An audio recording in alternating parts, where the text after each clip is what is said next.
Oh, you changed the music.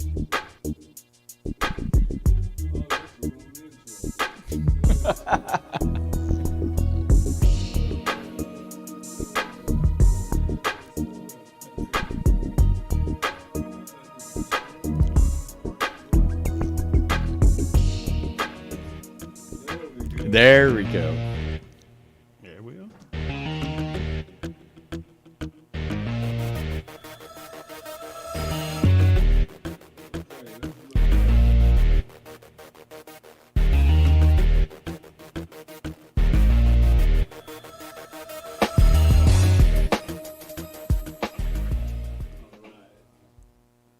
Hello, sports fans, and welcome to the Weekend Eve. This is Any Given Sunday on KUAW.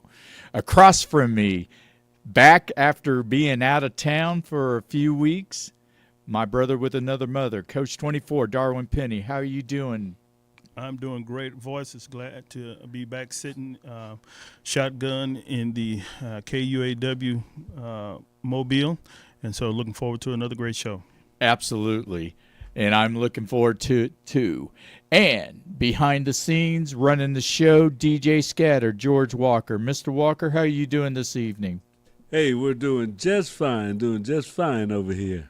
I get the Oh. buttons right. Yep. That's all right.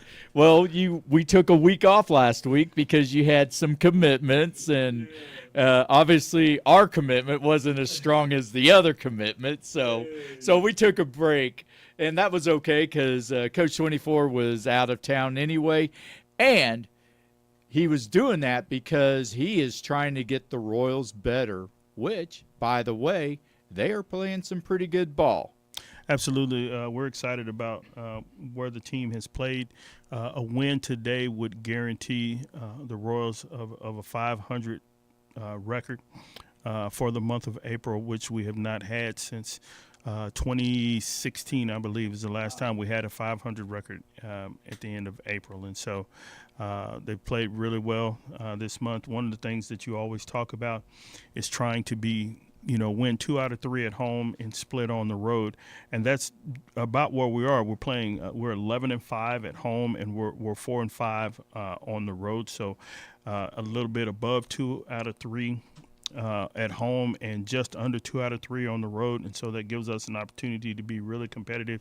Right now, playing 600 ball at 15-10. If we could play 600 ball the entire season, man, that would be a pretty stellar accomplishment considering how many games that we lost last year. Unfortunately, there's a team in our division right now playing 720 ball. We've got one of the about the third or fourth best record in all of baseball right now, and so the young guys have played really well. Salvi has played exceptionally well. Hit another home run today to give us a lead in the first inning of what is still in a rain delay currently. And so we've been able to find those things that we were missing last year. MacArthur is stepping up and being the closer that we need. He's pitched really well, James MacArthur. And to think he was a guy that we basically found on the street last year. The team had given up on him, and we were able to get him here and give him a second chance at being a major leaguer, and he's taken advantage of it, and he kind of reinvented himself on some pitches and has made the adjustment. Everything looked bleak after our first series, or for some people, well, here we go again. We went out and brought in Mr. Smith to be our closer, and he didn't perform well early in the season. And so thanks to, as we like to call him, General MacArthur, for giving us an opportunity to go out there, and the bullpen has pitched well. We've had as good a starting pitcher as anybody in baseball. Again, even today, Cole Reagans, in what was not a weather-friendly game, goes out there and pitches 5 strong innings, only gives up 1 run, and gives us an opportunity to be successful. And so our offense has been sporadic at times. At times we've looked like gangbusters, and at times we've been a little bit inept. But overall, we've got one of the best run differentials in all of baseball. Only the Guardians and the Braves have a better run differential. Right now, we are plus 38. That's a long way from where we were last year at this time. And so, again, a season cannot be won in April, but it certainly can be lost in April. And one thing that we can say is this season has not been lost in April. Absolutely. Yeah, because when we first discussed this before the season started, you said that we both said, but you were the one mainly that said the Royals need to start really strong, and they have started off strong. Now, we were talking about MacArthur.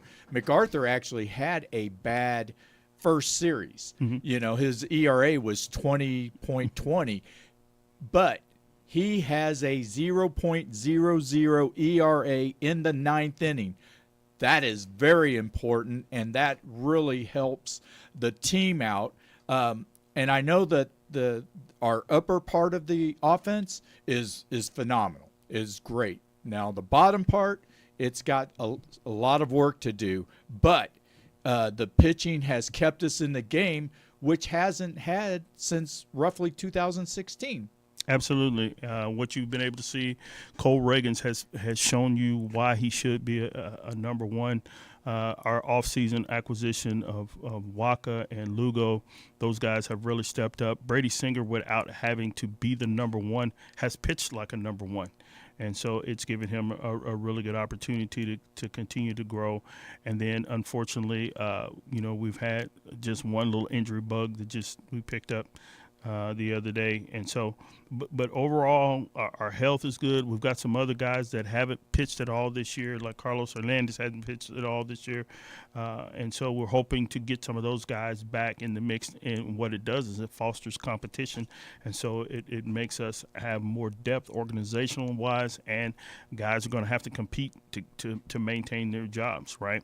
What you said is actually true about MacArthur. Yeah, he didn't have that best first outing, but since then he's been pretty much lights out. And what it does is it gives the team confidence that when he comes out of that bullpen, to know that the game is about to be shut down.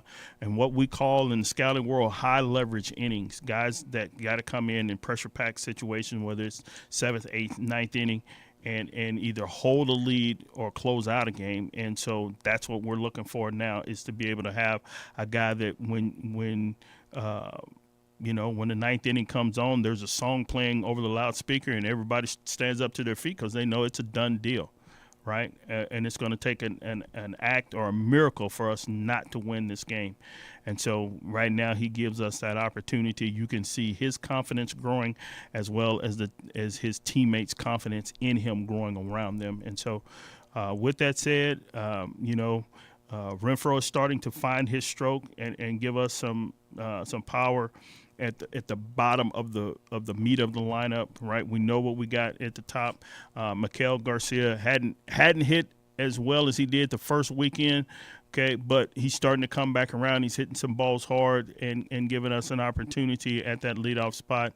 Bobby is continuing to grow into the superstar right before our eyes, and we know what we're going to get out of him. And he just gives us an opportunity to win in multiple ways, whether it's with his bat, with his glove, with his feet. And so he's able to do that.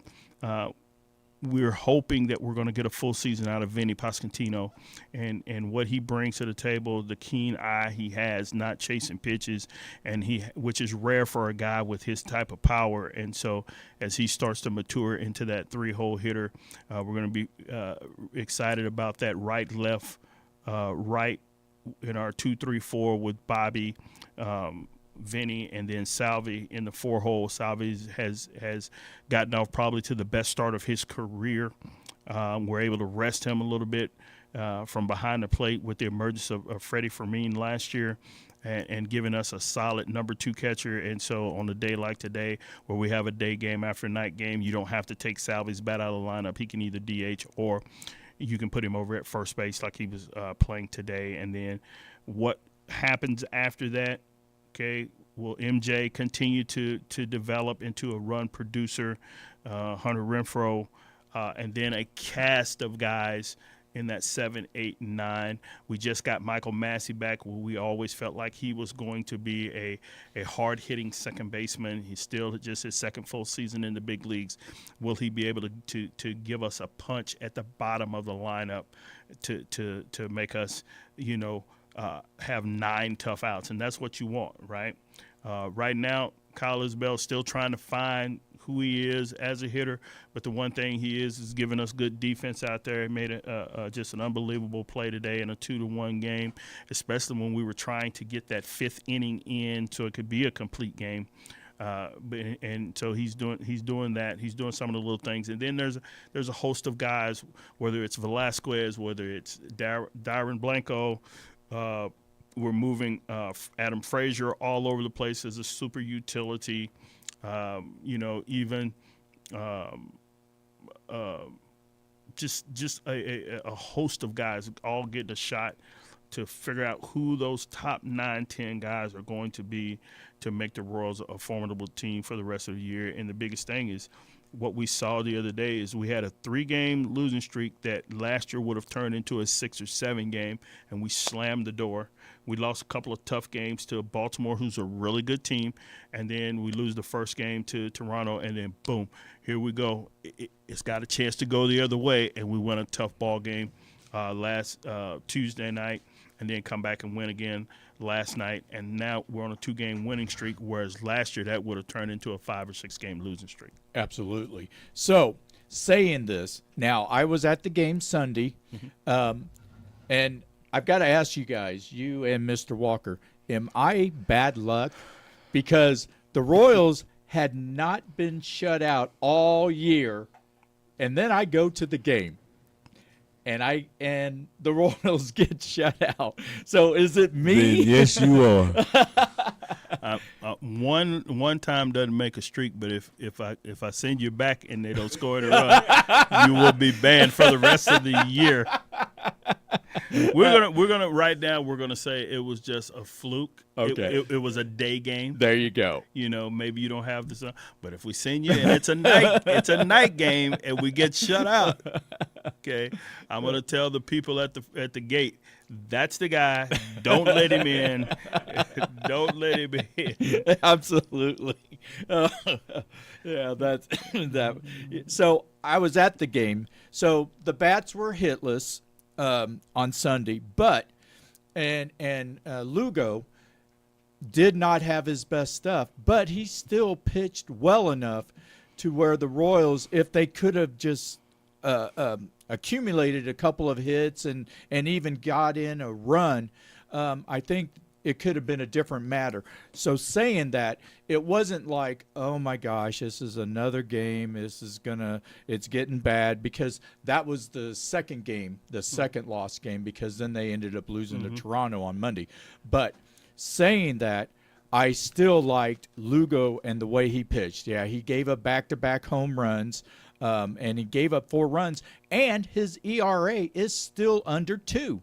Even though he gave up 4 runs in 5 innings. And we are the only team, I believe, that have 10 games or more of quality starts from our starting pitching. And that was important, because that was the thing that we've been lacking ever since Yordano Ventura had passed away.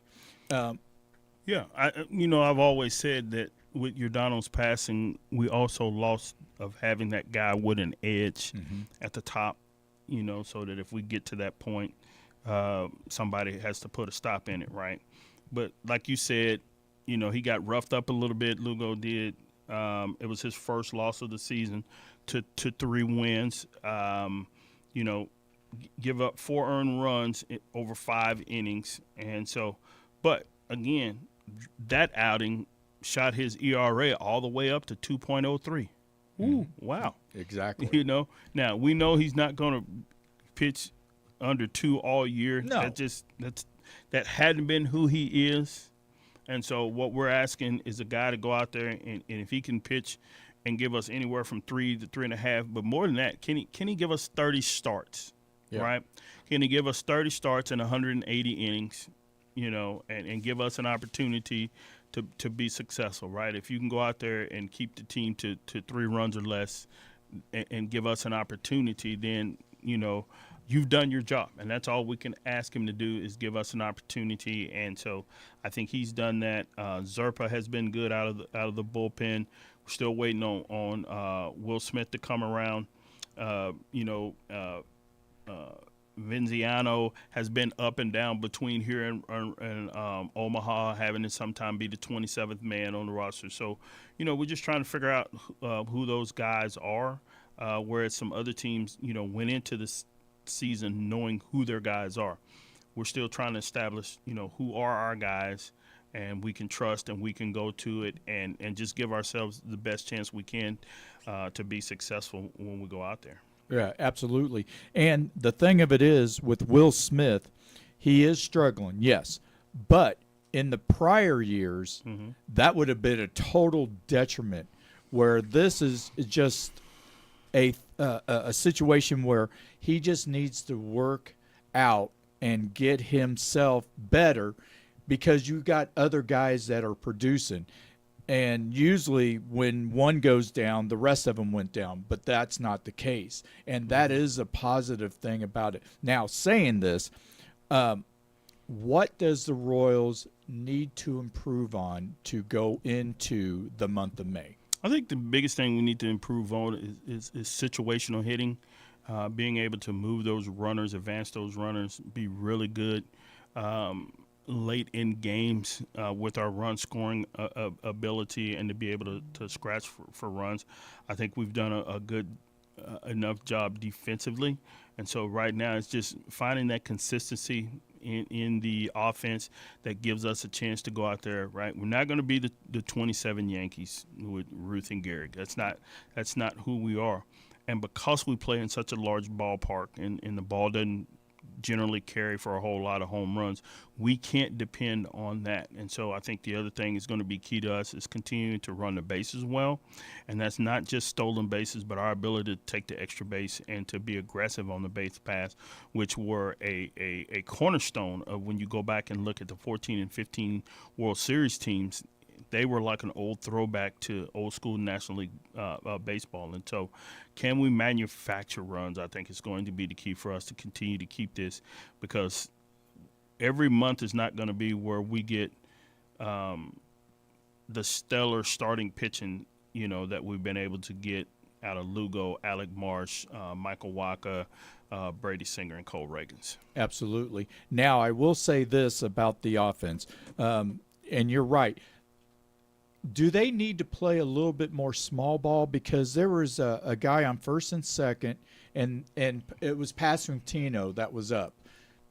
Should he try to bunt them over, or because it was the situation last night?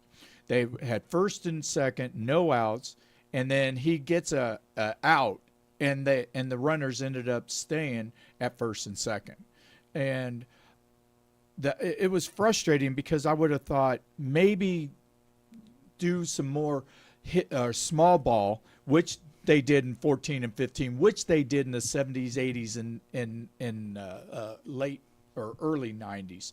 I see this, and it was just a little bit frustrating for me. So let me say it like this to you. Even in that golden era, when our number 3 hitter came to the plate, would we have asked him to bunt? No. We would not have asked. No, that would have been George Brett. And I really don't want at this point to compare Vinny to George.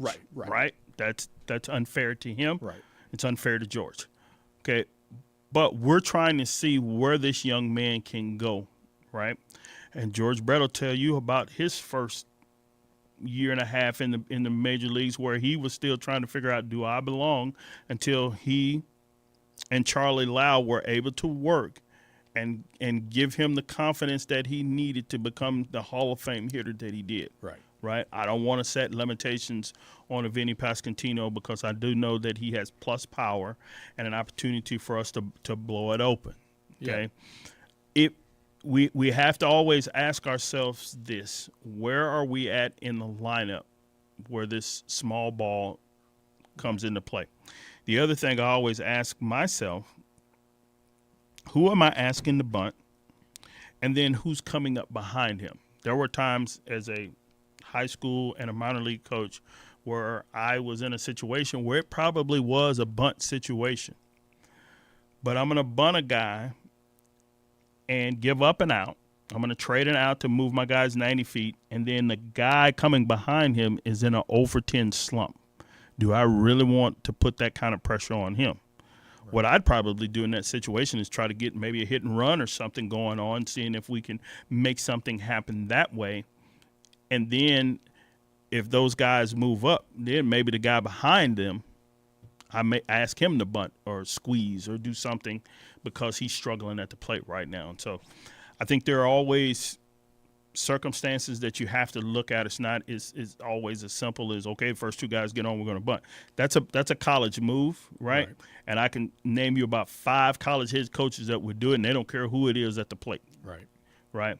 But we're trying to find out what we got in this guy, and can he be a true bona fide number 3 hole hitter that you're going to ask him to drive those runs in versus, give himself up, especially with the type of power that he has. Because I can remember in college, my first day of hitting in the 3-hole, and sure enough, the third baseman's playing me way back. And I was like, oh, runners at first and second, he's playing way back. I dropped down a perfect drag bunt. Beautiful. Mm-hmm. He had no chance. Right. Everybody's safe. And my first base coach said to me, might have been the best drag bunt you've ever done. He goes, but we moved you from the 2-hole to the 3-hole for you to drive those runs in. You don't have to tell me twice, brother. There you go.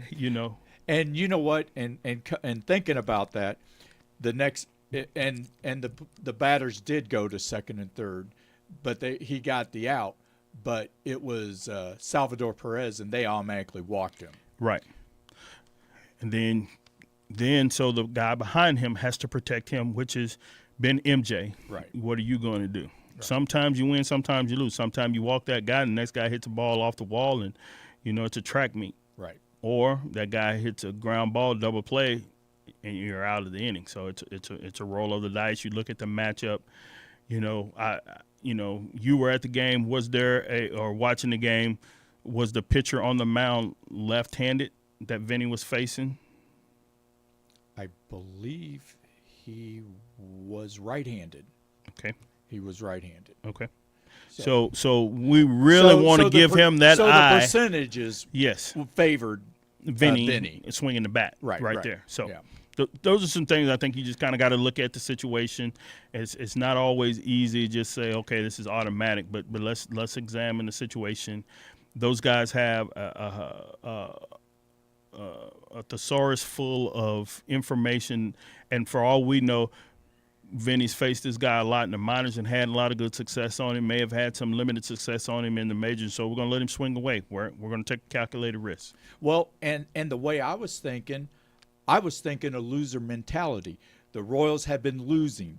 You need to do whatever. You almost have to sell your soul, so-called, to get these runs across. So I was thinking that way. Mm-hmm. So I have to be patient and believe in them because they are playing. They are not the team last year or 2 years ago or even 3 years ago and so-called. So the fans also have to believe it. As a fan, because I am a Royals fan, I have to believe in it. Yes, we do a show and stuff, but sometimes you get in that fan aspect and go, come on, why aren't you scoring 30 runs a game, Right. And so I think we have to look at it in line with what you're saying is, are we playing to win or are we playing not to lose?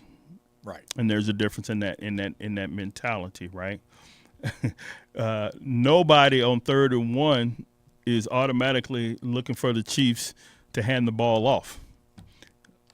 We got Mahomes back there. Right. Hey, throw it down the field. Hey, and run it back on 4th down. Yep. It's a free and open playbook for him. And sometimes in baseball, you have to be the same way. All right, I'm gonna trust you. I'm trying to help you grow as a hitter, and I'm gonna give you a chance to make this a big inning and 2 or 3 win. And the other thing is, where are we at in the game? Is it late in the game? Is it early in the game? You know, early in the game, you might let that guy swing away, whereas late in the game, now we may look at it a little bit different to try to give ourselves 2 shots at getting those insurance runs across, or those runs that would tie the ball game or potentially put us ahead. Right. Absolutely. So, saying this now, did the Kansas City get the Toronto out in the 5th inning? Yes. Okay. So with that, let's just say the game is no longer playing. Shouldn't that be a win because at least it was 5.5 innings? It or is 4.5? at this point. They played a full 5 innings, both the top and the bottom. Oh, they of the did 5th. play the bottom. Okay. Yeah. So, it by rule it's a complete game. Right. But Major League Baseball can also deem it a suspended game. Right. Our hope is that they say it's a complete game, right? Yeah. If there's no, but what Major League Baseball will do is suspend it and then say, when's the best opportunity for you guys on your off day to come and finish this game? Right. Toronto's not going to just give up a 1-run game and true. say no, we concede, we'll give that to you and we'll take an L. Especially early in the season. Early in the season, because you don't know where one game is going to play down the road. Right. And so they'll do everything they can to finish that game, not only that, because this is Toronto's only trip into Kansas City, but they both have travel dates. They both are getting on planes and traveling out of Kansas City today to play, and we have an afternoon game. So at some point in time, better heads have to prevail and just say, okay, we'll have to come back later in the season and try to finish it up. And hopefully for us, it's a day where we're playing in Chicago or somewhere, and they're playing in Seattle, Right. and they have to come all the way through 2 time zones to come and play those other innings with us. Right. So, or maybe it's a situation where we're both off and we're at home and they're in Seattle. There you go. So y'all want to yeah. play hardball? We'll play hardball. Yeah, there you go. So now, who are the Royals playing this weekend? So the Royals are headed to Detroit. Okay. So they got 3 games with them, and then what is it, 4? Is it 4 or 3 games during the week? Yeah, so we are at Detroit, and then we go back to Toronto. Oh, okay. So we're leaving Detroit, headed to Toronto. So we got the Blue Jays, and some people would say, well, why don't you, if you suspend the game, why don't you just play it up there? Because we want to play the game on our turf. Right, exactly. On our field. Oh, I totally know Yeah. that. I totally agree with Right. that. Only part. if this was our last time, again, going into Toronto, and there are no off days that match. Right. In that situation. But now with Major League Baseball kind of being pretty consistent across the schedule of off days, it'd be one of those situations where you say, hey, we'll have to meet up in Kansas City in August when we're both off on a Monday, or maybe it's a Thursday or whatever. Right.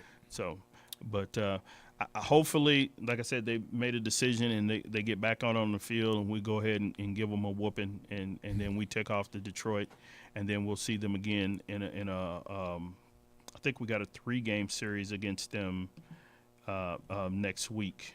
Right. And then we come back home with 3 against Texas. 3 against Texas, and then 3 against Milwaukee, and so that'll give us a chance again to continue to show where we are, with the Rangers being the defending World Series champions, and then the Brewers leading the National League Central right now. Right. And we are tied with Detroit right now in 2nd place. Yes. So all these games, all these series are,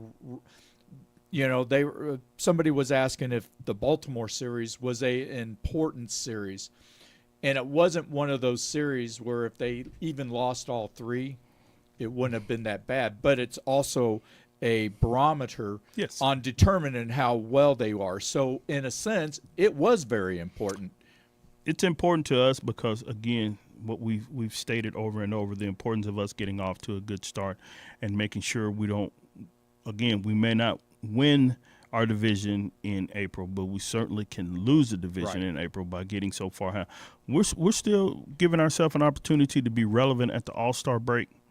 And so we're adding a player to help us make a push instead of unloading players to help somebody else make a push. Right, exactly. Except for last year, we got rid of a pitcher and grabbed a very good pitcher. It was a win-win. It was which a is great, very rare. Absolutely, it was a win-win trade. The Rangers got what they needed in the bullpen. They got the bullpen help that they needed, and we were able to get us a number one starter and another prospect, Ronnie Cedeno, who's down. He's in the United States this year. We scouted him in the Dominican Summer League last year, and we were able to get him here now. He's playing in our Arizona Complex League, and we think he's a guy that could one day be a center fielder in Kansas City. And so it was a win-win. They got their World Series. Okay, we got a couple of prospects for the future, and so our hope is that this year we're on the other side of that we're adding a guy who's going to help us make a stretch run versus saying, okay, we're going to have to play for the future, more than that. And so that's one of the things that I'm excited about, in my own professional quest, is that I get a chance to be a part of some of those decisions that will hopefully help us, get an extra guy or a player to be named later. Absolutely. And we are at halftime on any given Sunday on KUAW. Coach 24, Darwin Penny, DJ Scatter, George Walker, and me, Brian Kress, the awesome voice. We are going to take a quick break, and when we get back, we are going to talk about what's going to happen in the next 30 minutes, which is called the NFL Draft. And we're going to check that out and see where the Chiefs are at and what they're going to do. And we're going to take a break right now.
All right, we're back on any given Sunday on KUAW. Coach 24 across from me, and DJ Scatter behind the scenes running the show.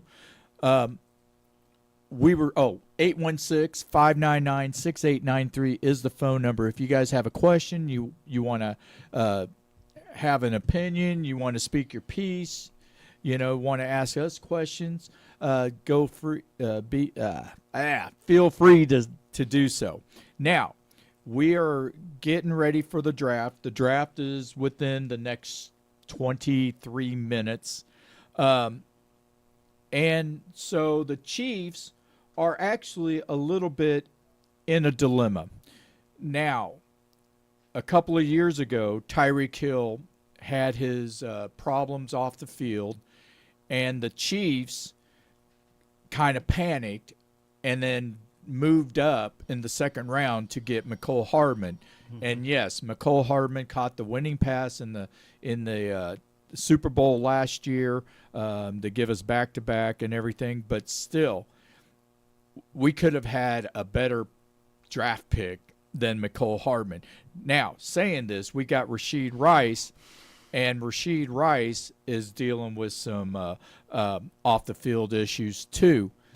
But I don't think it's going to be bad enough where he's going to be gone for a year or the Chiefs going to get rid of him. Mm-hmm. Do you think the Chiefs should draft a wide receiver at 32? I think the opportunity to draft a wide receiver there is excellent. Those are the kind of players that kind of could tend to fall in the draft because they are so they bring about so much excitement, so much motivation, but they also bring with them sometimes some luggage, if you will. And so I think there may be a guy. I think at some point in time, the investment in a wide receiver is going to have to pay off. The Chiefs, we know what they have at the quarterback position and what he brings to the table with, as some people would say, lesser receivers. But how much more effective could he be if he had a premier guy and a guy who can stretch the field at that one receiver spot to go along with what we know he's going to do with Travis Kelce and what we know he's going to be able to do with the running backs and then the whole complement of receivers. But why not take that opportunity to grab somebody? The challenge has been that Andy Reid's track record he's struggled with either his own personal chemistry with high maintenance receivers, and so when you take receivers in the first round, there's usually some maintenance that goes along with with most of them. There wasn't a lot of high maintenance with Jerry Rice. Jerry Rice was what you see, but some of the guys, there was a lot that went along with Michael Irvin. There was a lot that went along with Randy Moss. There was a lot to go along with a guy like Terrell Owens, even though he didn't go in the first round. He was a high second round pick. Chris Carter. There's a lot that goes. OBJ. Right. There's a lot that goes on with some of those guys. It's high production, but it's high maintenance that goes along with that. And so, and then, like I say, with Andy's experiences with Terrell Owens, I think he has shied away from some of those guys. And then once Tyreek was becoming one of those guys, so okay, well, can we sandwich up not having to pay a Chiefs ransom for a guy when we have an elite guy at quarterback? We don't have to have a cast around him that helps elevate his game. He elevates everybody's game. Right. And so, absolutely. And I think that's what you see, which, like I say, everybody was holding their breath more than halfway through the season last year. It's like, okay, we got all these guys and they're dropping balls and, okay, yeah, we got the greatest quarterback, but he can only do so much. Right. And, until some of those guys, Rasheed Wallace in particular, started to step up later in the season. Right. Absolutely. So let me say this. Outside of the Chiefs kind of betting the farm to move up to fourth to get Marvin Harrison Jr., do you think the Chiefs will move up? They'll find a player that they think that they can move up? I don't see it happening again. When they moved up to get Mahomes, they were at least in the first half of the draft. Right. When you're in the back half of the draft, man, that's a lot that you're going to have to give up to get that player. Right. Well, the Chiefs were drafting 27th. Again, that's right. But they moved up into the 10th. Right. And again, you give up. You're at the mercy of that team with that pick. If you find the right team and says, "Hey, we're trying to trade out," right? It was like I'll take the Cowboys a few years ago. They had their eye on two corners. Right. Those two corners go, okay. So then we don't really need to draft right here. They actually allowed Philly to move up and to draft the receiver out of Alabama because they were not. Devontae Smith. Right. Devontae Smith. But they traded back to Philly's spot and got Micah Parsons. That was okay. Right. They were targeting cornerbacks. Surtain, who's at Denver was one of them. Right. And those guys they were hoping were going to be there at 11. Well, those guys, the two corners went 7 and 8. Okay, what's our next move? Who's our next defender that we want? Because they knew going that day we're going to draft defense. Right. Right. So, I think if I was the Chief, I wouldn't go way high because there's just too many receivers I think that are going to be at the bottom of the first round. I don't think there's a guy that you're saying, okay, this guy is severely undervalued. Why was Mahomes undervalued? Because he had a losing record and he kind of had the Brett Favre mentality. And I think even one deeper than that, because of where he went to school. All of these Texas Tech quarterbacks had put up all these numbers and not done squat in the NFL. He's just another one of those Texas Tech quarterbacks. Right. He's a little bit of a loose Brett Favre. He's risky. There's some things that need to be cleaned up there. But Andy did his homework and said, well, okay, he may be all those things, but I don't have to play him the first year. Right. I can bring him in and get him where he needs to be and iron out some of those mechanical things and, scale him back just a little without taking away who he is. Right. But for me, it was more of he's just another one of those guys from Texas Tech. Right. Don't let all those numbers fool you. Right. Right? Mm-hmm. Nobody plays defense in the Big 12. Right, that's true. Right. Which is why he had that losing record because he could score 50 points, but the defense would give up 54. Right. Just like the Chiefs did when he first started. Absolutely. And so I think the failures of past Texas Tech quarterbacks, despite the overall grade that he had skill-wise, was in the back of people's mind. It's another Texas Tech guy. Right. I'm not falling for the banana in the tailpipe on another Texas Tech guy.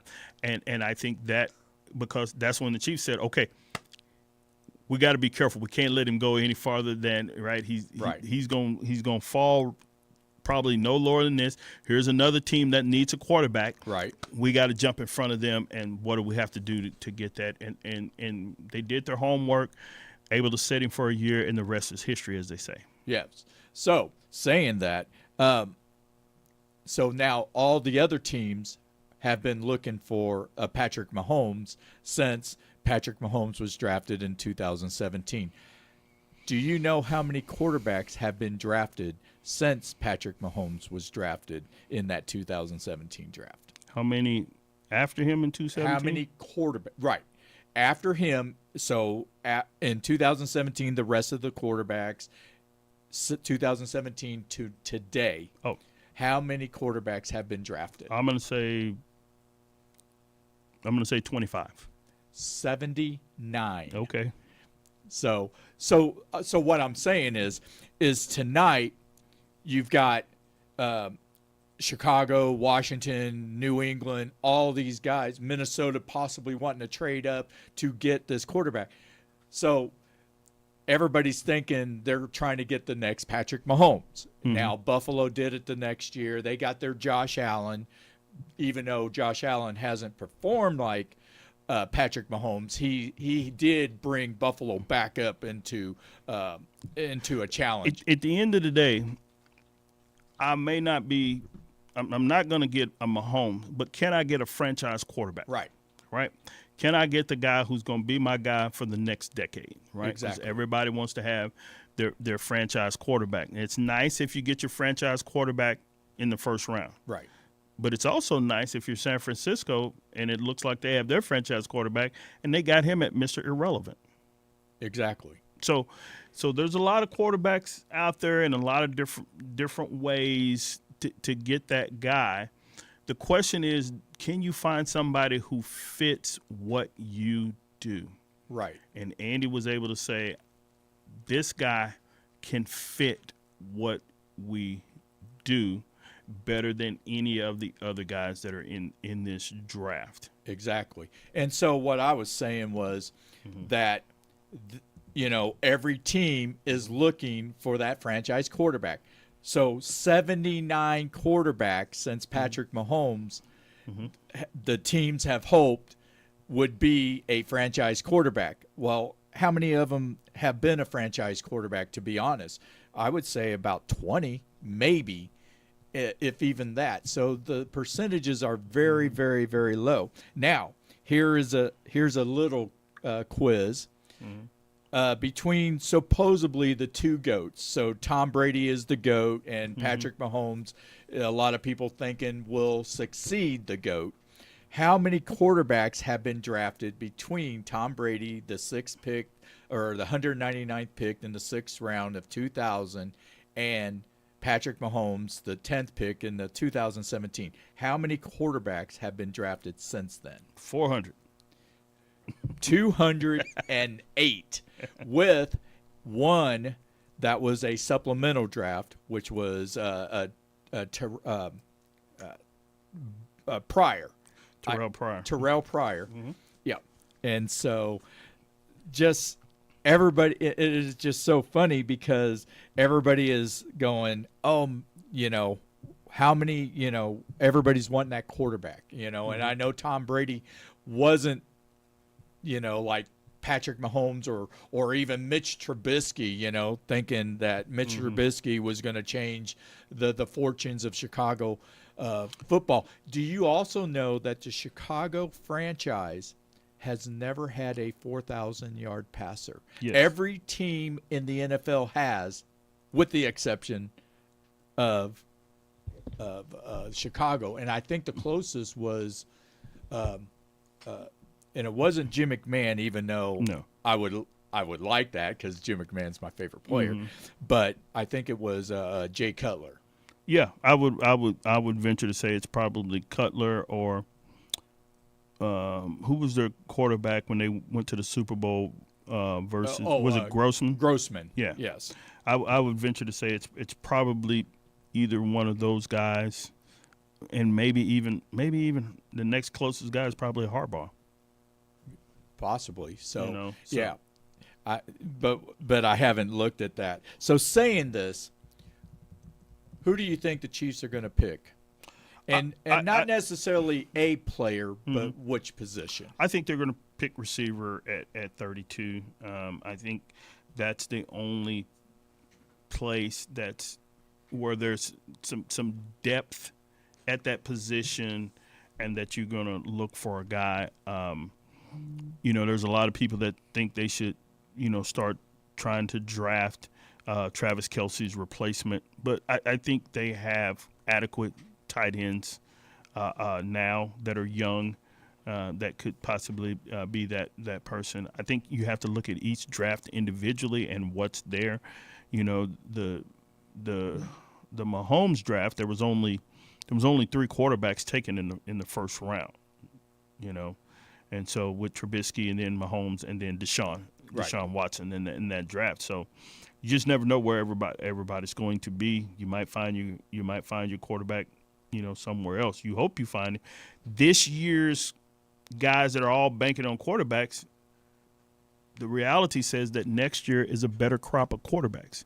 Right. But I think at the end of the day, I think the Chiefs take a receiver. maybe an O lineman, but I'm betting receiver. I'm betting receiver. Right. And I don't think that there is a lineman that is good enough to be drafted 32nd. Now, if the Chiefs somehow got in the top 10, yeah, you could probably get one. I would love for him to get it's not John Alt, but it's Alt's son from Notre Dame. That would be really cool because the fact that John Alt played for Kansas City and his son would, but he's going to be gone in the top 10 easily. Yeah, I think the last offensive lineman that probably goes in the first round probably could go to the Cowboys. And where are they picking? 24. 24. I think that'll probably be the last team that'll actually take an offensive lineman. Right. I think below them, when I look at Buffalo, so here are the people who pick after Dallas. Green Bay, they're going to be looking for defensive help. Right. Tampa Bay, I would expect them to go defense as well. Right. The Cardinals definitely need to go defense. Right. Even though they probably could use some help on the line. The Bills, with them trading Diggs, they're going to go offense, Right. probably a receiver. Mm-hmm. Detroit is pretty set offensively. They've got a really good line. They got their quarterback. They got their running backs. They got their receivers. So you would expect Detroit at 29 to go DB. Well, they have to because after the debacle in the second half. Right. Baltimore, I would expect them to probably go defense. Yeah. Maybe a corner, something like that, where they need some help. Then I think that both the Chiefs the 49ers and the Chiefs, I think they both go offensive, and I think they both probably take receivers. Right. Well, because you got Brandon Ayuk that's not happy. Right. And I seriously doubt they could pay the money that they're going, especially with Ahmad Brown getting a $30 million a year contract, which means more wide receivers are going to want more $30 million contracts. Yeah. So, and they got him. Your money, if you're going to pay for a receiver in San Francisco, you're going to pay for Debo. Yeah. Just because he does so many things. Right. He's like a Swiss Army knife. So I think they probably try to find him a receiver on the cheap at that spot. And then, which, like I said, I don't see anything else that the Chiefs need falling that low, unless they decide to go corner. Right. Right. You lost one corner in free agency, and so, you may decide to go corner there. But I just really feel like the Chiefs are going to probably go receiver. Right. Because I think they find their defensive back, their cornerbacks, deeper in the rounds, the second and third days. So you definitely can find them. We had a first team All Pro and set a record last year. DeRon Bland in Dallas, 5th round pick. Yep, absolutely. And L'Jarius Sneed was a 4th round pick. Yep. There you go. So, and we didn't want to get rid of him, but we couldn't afford to pay him either. And they were like, good for him to be able to do that. Absolutely. There's no way every team can keep every player that they want to. Right. Somebody's going to offer more money. Right. Once a player has either an All-Pro year, it's going to be hard to see how it plays out. And then you already had Chris Jones that you're trying to secure his future. Here he'd already played on a franchise tag, things like that. So it just you can't keep everybody. It's not about whether you want to keep them. It's just financially where you can't, and say, well, let's see if we can get that production in the draft. Right, absolutely. I mean, Cincinnati Bengals right now, they haven't won anything, and they signed Joe Burrow to the big quarterback contract. Now you've got a couple of players that are wanting out. You've got the defensive lineman Hendrickson wanting out, and you got T. Higgins because Cincinnati is not going to pay $30 million a year for T. Higgins. And they've got Jamar Chase getting ready. So right now they're in more turmoil than what the Chiefs are going through. Right. You know you're going to pay Chase. Mm-hmm. Oh, yeah, absolutely. You know you're going to pay him. You say, I can't pay 2 1 contracts. Right. I can play a 1, I can play a 2, but I can't play 2 1s. Well, and I just saw that the Eagles had re-signed A.J. Brown to a contract. I don't know what the numbers are, but they just signed their number 1 and number 2 wide receiver. So and on the Royals, they said that was a final. It was 2-1 Royals. Okay. So yeah. So we are near the end of Any Given Sunday on KUAW, but we still have the best segment on the show, and that is Penny for Your Thoughts. All right. We appreciate having the opportunity to be back here on Penny for Your Thoughts. Today, because of the draft, we're going to talk about some of a couple of guys that either didn't get drafted and had quality careers, or guys that got drafted late, especially some of the guys here in Kansas City. Kansas City was able to find a guy like Bobby Bell. A lot of people may not know who Bobby Bell is, but if you're a Kansas City Chiefs fan, you should know who Bobby Bell is and what he meant to the Chiefs in their first championship, world championship. Set a standard at outside linebacker that people are still trying to emulate today. The guy who is a hybrid, a guy who can come off the edge and has skills to cover out receivers out of the back, cover tight ends down the field. And so there's somebody out there who, is not going to go as high as they think they should. Shannon Sharp, Hall of Famer, 7th round pick. He thought he should have gone between the 2nd and 3rd round, but he didn't. And all they want is a chance. And as he says, his brother Sterling told him, he said, just make the most out of the opportunity that you get. And so that's what we want to tell people. Even in life, you may not be the 1st round pick, but as long as you get an opportunity, make the most out of that opportunity. And we want to do the very best that we can to encourage ourselves each and every day. To just go out and do the best. Not everybody's a 1st round pick. Somebody is going to be another Brock Purdy, Mr. Irrelevant at the bottom of the draft, and we see what that young man has already been able to accomplish, and then more than some of the guys who've turned out to be NFL busts. Right, with all due respect to Jamarcus Russell, So you guys just whatever it is in life, hey. I might not be a 1st round pick, but just keep working at it, and you can become an all-pro. Absolutely. And that's why it's always the best segment of the show. So we are at the end of Any Given Sunday on KUAW. Now, just a question. Are you going to be here next week? I will not be here next week. Next week I will be in Wilmington, Delaware. Oh.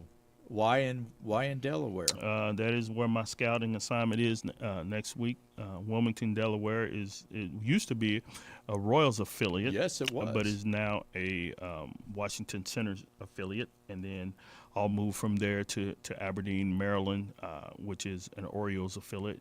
So I'll be in that Baltimore area over the next couple of weeks, just doing the very best that we can to help the Royals get a little bit better.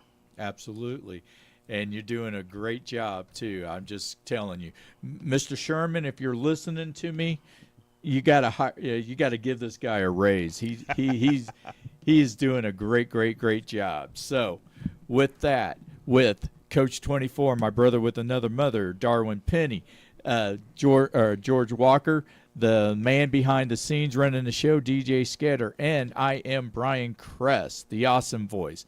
Be awesome, not angry, and you have yourself a phenomenal draft sports weekend.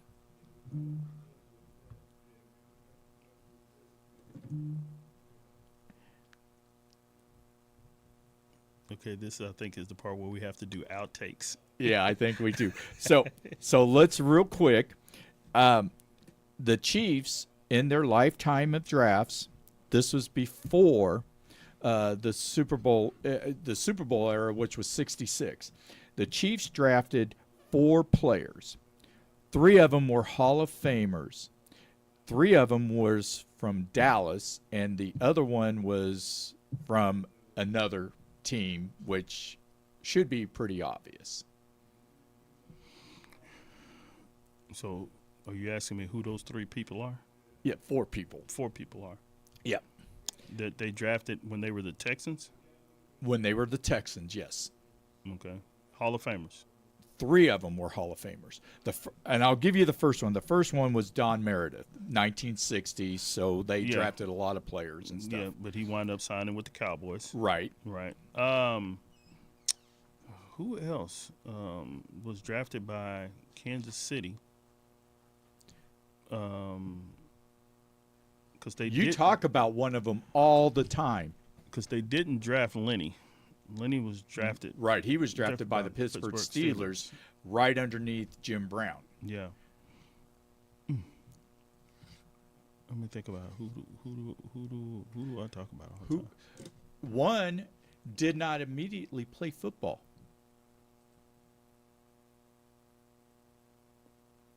Wow. Thank you for your service. Wow. Who went in the military? I am flabbergasted. He played for Dallas. Oh, Roger? Yes. Roger was drafted by the Chiefs too? Yes. Round 16, 122nd pick, 1964. Yeah. 1961, the second round, the 14th pick, Bob Lilly. Yep. And then the first pick, or first round, the 5th pick, 1965, Gale Sayers. That's right. The Kansas Comet. That's right. Wow. How about the Bears draft that year? That was a pretty good draft. You get- Let's see, Gale Sayers, Dick Buckus. Don't really matter who we got the rest of the draft. Yep. Just get those 2 like that. So, anyway, we was just doing some outtakes there, Mr. Walker. All right. So we are headed out. Be awesome, not angry. You guys have yourself a phenomenal draft weekend.